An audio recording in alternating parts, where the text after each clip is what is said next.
हर छोटी नेकी लिखी जाती है और कब किस दुआ से किस्मत बदल जाए ये सिर्फ अल्लाह जानता है। आज की कहानी एक रोटी और एक दुआ के असर की है।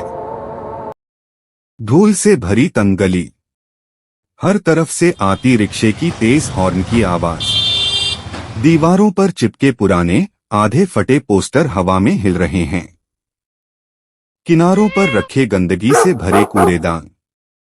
उसी गली से एक बूढ़ी मुस्लिम औरत धीरे धीरे कदम रखती हुई गुजरती है। उसका झुर्रियों भरा चेहरा थकान और बीमारियों का आईना है। टूटी फूटी शॉल उसके कंधों पर ढकी है, मगर ठंडी हवा से उसका कांपता जिस्म साफ झलक रहा है। वो बेहद कमजोर और पीली पड़ी हुई नजर आती है, जैसे किसी भी पल गिर पड़ेंगी। बूढ़ी औरत दुकानदार से कहती है, बेटा, कुछ बचा हुआ हो तो दे दो, 2 दिन से कुछ नहीं खाया। दुकानदार सख्ती से, अम्मी जान, रोज की ड्रामाबाजी मत करो, काम करो, इधर उधर मत घूमो। वह धीरे धीरे वहां से चली जाती है, एक पेड़ के नीचे बैठती है। पेट में भूख की कराह सुनाई देती है। उसकी आंखों में आंसू भर आते हैं। वह चुपचाप हाथ उठाकर दुआ करती है, या अल्लाह, मेरे हिस्से में एक रोटी लिख दे। सड़क के दोनों किनारों पर नई नई चमचमाती गाड़ियां खड़ी हैं, जिनकी बॉडी पर सूरज की रोशनी चमक रही है। पीछे कांच के बने बड़े बड़े महंगे शोरूम हैं, जिनकी खिड़कियों में रोशनियां जगमगा रही हैं। एक अमीर आदमी काले चश्मे लगाए गाड़ी से आता है। बूढ़ी औरत उसकी तरफ उम्मीद से देखती है। बेटा, अल्लाह के नाम पर एक रोटी। अमीर आदमी मुस्कुराते हुए घमंड से, मैं रोज सबको खिलाऊंगा तो क्या मुल्क चलेगा।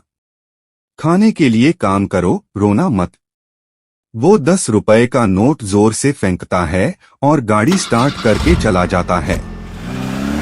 बूढ़ी औरत उस नोट को उठाती भी नहीं, बस सर झुकाकर दर्द से चुप हो जाती है। नंगे पांव 8-10 साल का एक अनाथ लड़का सब कुछ देख रहा है। उसके हाथ में एक छोटा सा पैकेट है।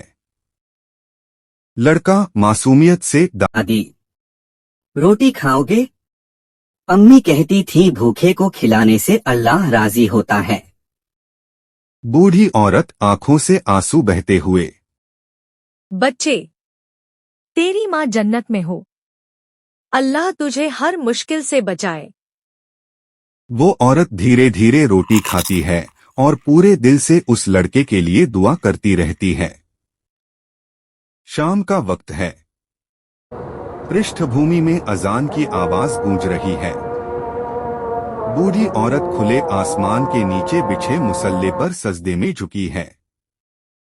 बूढ़ी औरत सजदे में रोते हुए, या रब, जिस बच्चे ने मुझे रोटी दी, उसकी जिंदगी में कभी रोटी की कमी ना आए।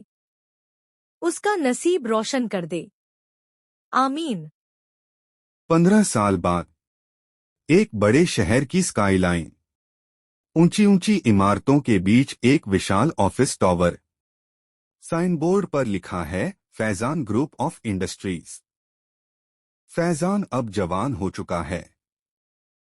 वह कंपनी का सीईओ बन गया है। सफेद शर्ट पहने, हल्की दाढ़ी। असिस्टेंट सर, अनाथ आश्रम के लिए 5 लाख का चेक तैयार है। फैजान मुस्कुराते हुए, नम्रता से, मैं भी कभी यतीम था, अल्लाह ने मुझे दिया, अब मेरी बारी है। अनाथ आश्रम, करीब 20 बच्चे लाइन में खड़े हैं। फैजान खुद अपने हाथों से बच्चों को खाना परोस रहा है। उसके चेहरे पर हल्की मुस्कान है। तभी एक छोटी बच्ची मासूमियत से पूछती है, छोटी बच्ची, अंकल, आप इतने अच्छे क्यों हो? फैजान धीरे से, नम आंखों से, क्योंकि मैं भी कभी आप ही की तरह था। वो आसमान की तरफ देखता है। ठंडी हवा उसके चेहरे को छूकर गुजरती है। फैजान एक पुरानी कब्र पर आता है। वही बूढ़ी औरत अब इस दुनिया में नहीं रही। फैजान फूल रखते हुए, दादी, आपकी दुआ ने ही मुझे बनाया, मैं कभी नहीं भूलूंगा। एक रोटी, एक दुआ और एक मौका। इंसान किसी का नसीब भी बन सकता है। कभी किसी भूखे का पेट भर दो, शायद तुम्हारी जन्नत उसी में हो। अल्लाह सब देखता है।